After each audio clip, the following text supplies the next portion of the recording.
What's up, everybody? Chewy89 coming at you today with another panel to play. Well, not panel to play. We got a card reveal today of Kraven the Manhunter. We also have a panel to play for Lizard, which we're going to go over in a minute. You guys know how hype I am about Lizard. And I got a chance to read them yesterday. We're going through it again today. I kind of wanted to combine both of these videos. I think that's what I'm going to do going forward. The week of a card release and the panel to play. I'm just going to combine them both in one video and then just release it that way. I think it's better rather than doing separate videos. So anyway, without further ado, let's get to it. So Kraven the Hunter. We read his panel to play, I think, last week or the week before. Really interesting character, and now we get to see, what he can actually do. So he's a 5 health. He moves medium, size 2, threat 3, which is really good. I mean, I'm pretty sure he's been playing for Spider Foes. They need kind of like a threat 3 that can do some stuff. And boy, does he ever do stuff. We're gonna get to his stuff in here in a little bit. Standard defense attacks across the board, 3-3. That's about average.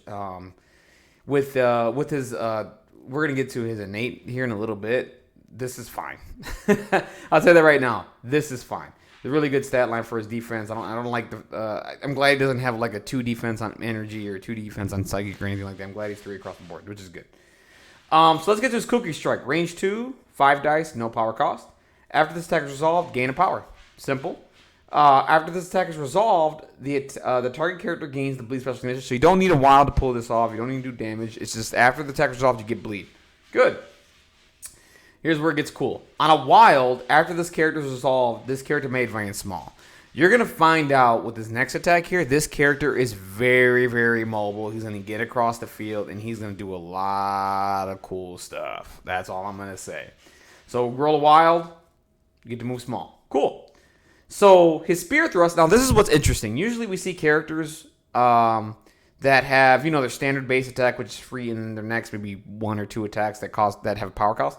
This does not have a power cost. This is basically his big attack.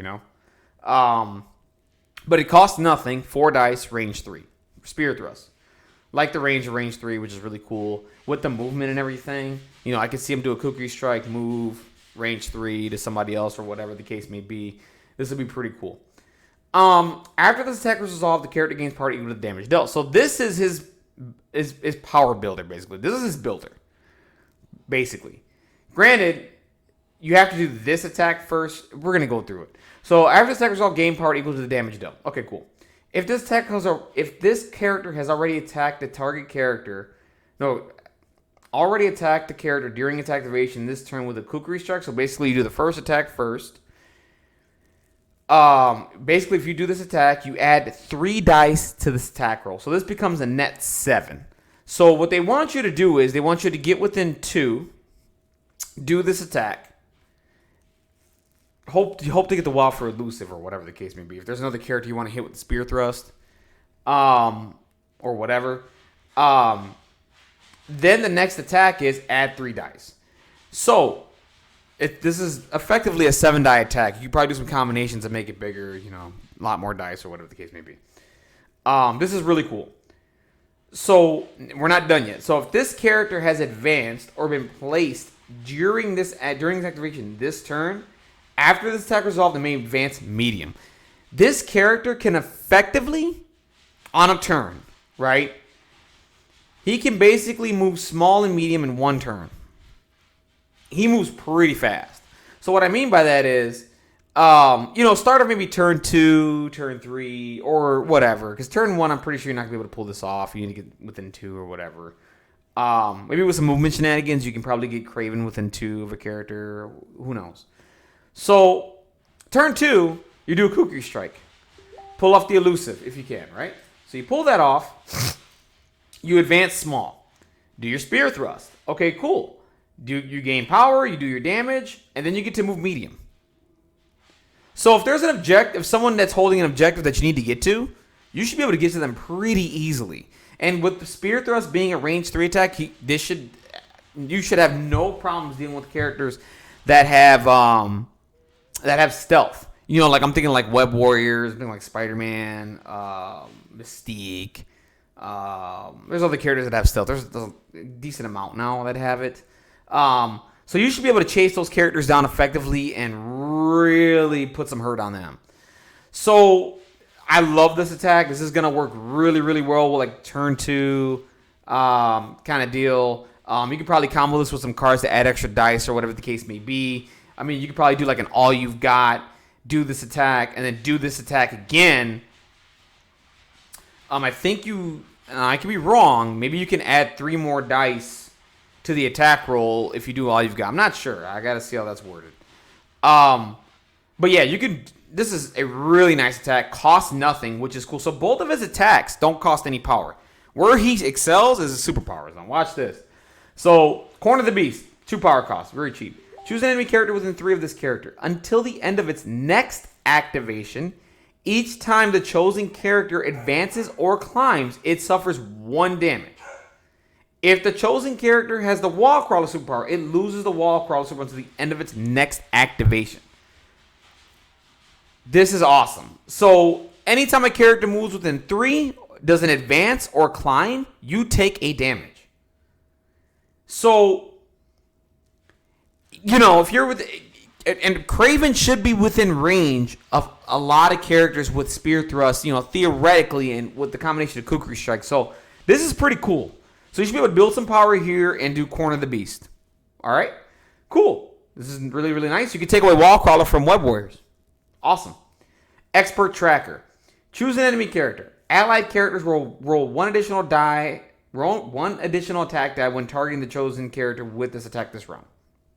This is not once per turn.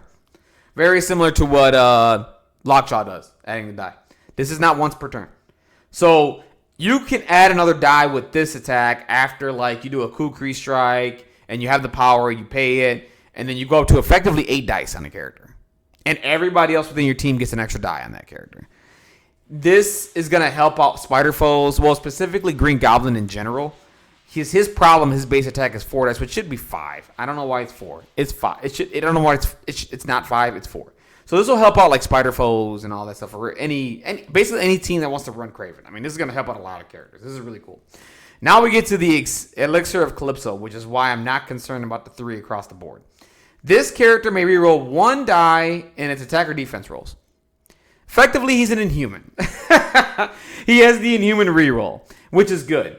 So you can probably combo him with Zemo too to get some rerolls or Shuri or whatever the case may be. But he doesn't need it. I mean, the 1 reroll on an attack die turn or defense die turn is good enough. Really, really good. Basically, they want you to pull off elusive as much as possible, which is I think why they gave him the reroll here. They want you to pull this off as much as possible.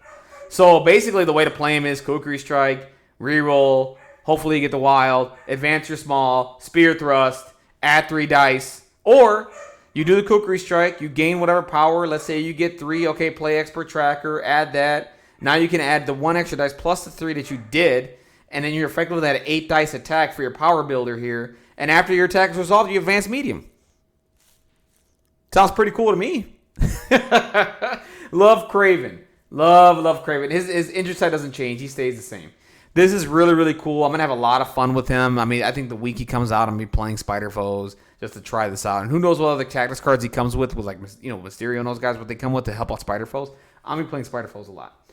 So this is going to be a fun character, I think. He's going to be playing on a lot of teams too, I think. I mean, you probably play him anywhere and you'll be fine. Really, really cool. All right, so let's get to my favorite character. One of my favorite characters, the Lizard. So, all right, he's a cold-blooded rider comes to practice a questionable laboratory protocol. It's none other than Kirk Connor's Lizard. He's the surgeon, biochemist. Dr. Kirk Connors lost his arm. I'm gonna skip all this. We're gonna get to because I'm on my lunch right now, so I need to get through this. I'm not gonna read all the lore here. We're just gonna get to what he can do. And where do we start? Okay, Kirk Connors is a fairly straightforward character. He's a durable roadblock that can dish out punishing attacks while striking. Okay, yep.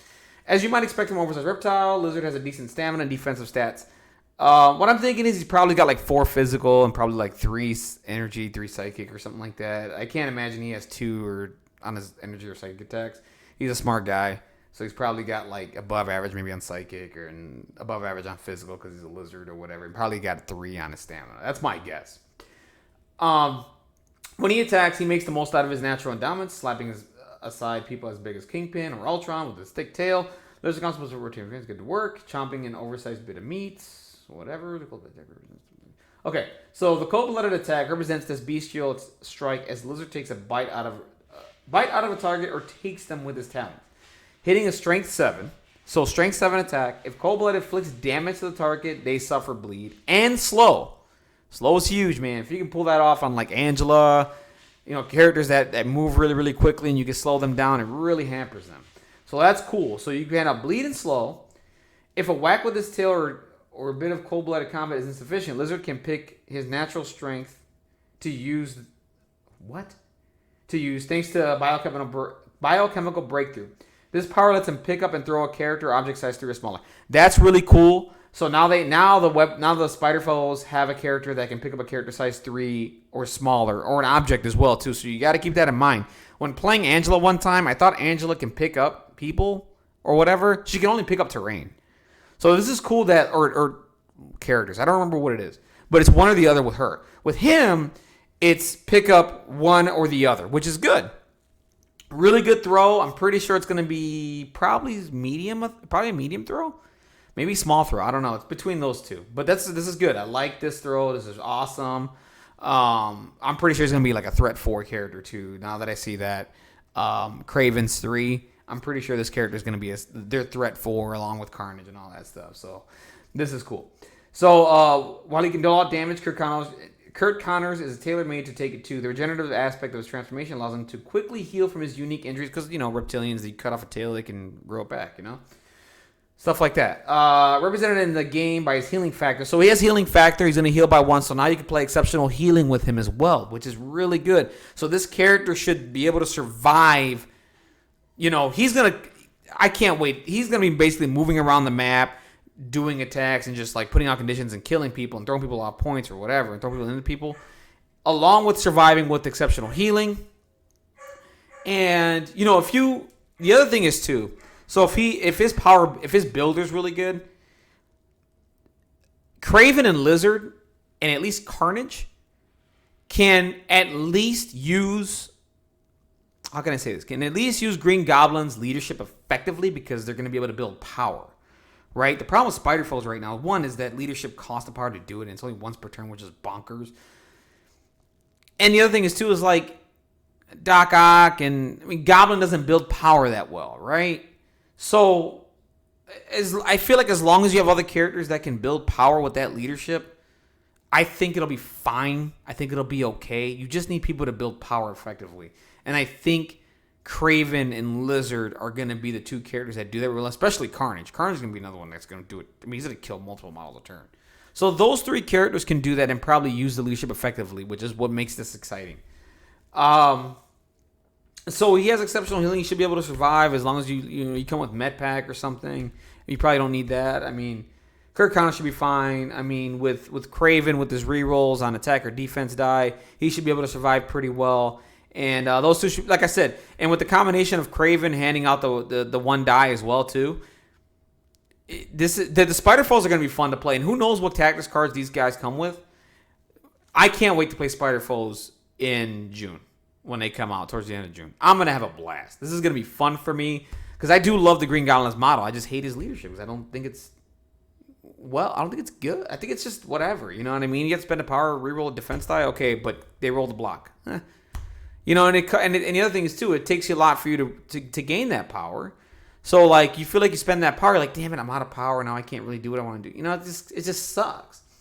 So, I think these 2 characters are going to use it effectively. I think we're going to see a lot of, I think the game plan is going to be like, Green Goblin positioning, being in a certain spot. And then, Kraven's going to be doing his thing with his movement and his attacks. He's going to be building power as well. And, adding the 1 die. And I think from there, Lizard's cleanup, basically. Lizard will be the cleanup. And, basically dazing characters, throwing characters. The other thing is, too, what Lizard can do depending on what his throw range is. So, Lizard can effectively, like, for example, and I've done this with Venom, too. So, like, I'm thinking of Green Goblin's superpower where he blows up buildings and stuff like that. What you could do is probably throw a character into Green Goblin's range. And if you do it properly, you can go ahead and do Trick or Treat, explode that terrain, and then they take more damage. So basically, if you want to guarantee like a 2 damage kill or something like that, or whatever the case may be, you can just do something like that, or just throw terrain at somebody or whatever. But I mean, that'd be pretty cool if you can pull off Trick or Treat that way with Kirk Connors and all that. And again, adding the 1 die helps Green Goblin. So I like it. I mean, for me, I'm gonna be like, my staple's probably gonna be for this team. It's probably gonna be Goblin, Craven, Lizard, right? I mean, effectively that's 11 points. You got a lot of room to play with there to add other characters out of affiliation or whatever to help it out, right? To do what you want to do. So I like it. I'm happy. I mean, I think the Lizard is represented well here. I think Craven is represented well here. He's going to be a fun character to play. I like what he brings to the table. And Spider Foes are going to be, I think they're going to be something to be talked about in July, August. I mean, unfortunately, I don't think we'll be able to see them in the league, because I think roster changes is probably after week 3, I think, and at that point, that's X-Force comes out, and I don't think there's another roster change. There might be. I haven't played in a while. So if there's not another roster change, you're probably not going to see what the Spider Foes can do with these characters. But that's okay. You might be able to see what they can do for season 6 and July and beyond, right? So I don't know. I like what I'm seeing here. I think these are awesome additions. I can't wait to get these characters in my hands. This is going to be great. And I'm excited, man. Thank you, Tom McMass Games. I think you've done a really good job. You represented Craven. You represented Lizard well here. This is going to be fun, and I'm going to enjoy playing Spider Foes, I think. Anyways, guys, thank you very much. I got to get back to work. I'm on lunch right now. Do me a favor, dislike the video, comment down below. Let me know what you guys think of Craven the Manhunter. Let me know what you guys think of Lizard. Do you guys agree with my opinion? I think this helps out Spider Foes, and they will probably be a decent team to be playing going forward once these characters come out. Do you not think so? What are your roster change? What are your rosters going to look like with the Green Goblin? I already have a few things in mind. I think when these characters come out, I'll do a roster video on the Spider Foes. I have to do mine for Cyclops once X-Force drops next week in TTS. I'm gonna do my revamp the Cyclops team that I'm working on. And that'll be next week. But anyways, guys, do me a favor, subscribe, dislike the video. And just like I said, comment down below. Let me know what you guys think of the characters and the additions. I think they're great. And we'll see what happens. All right, guys, have a wonderful, blessed day. Be safe out there. Take care. Bye.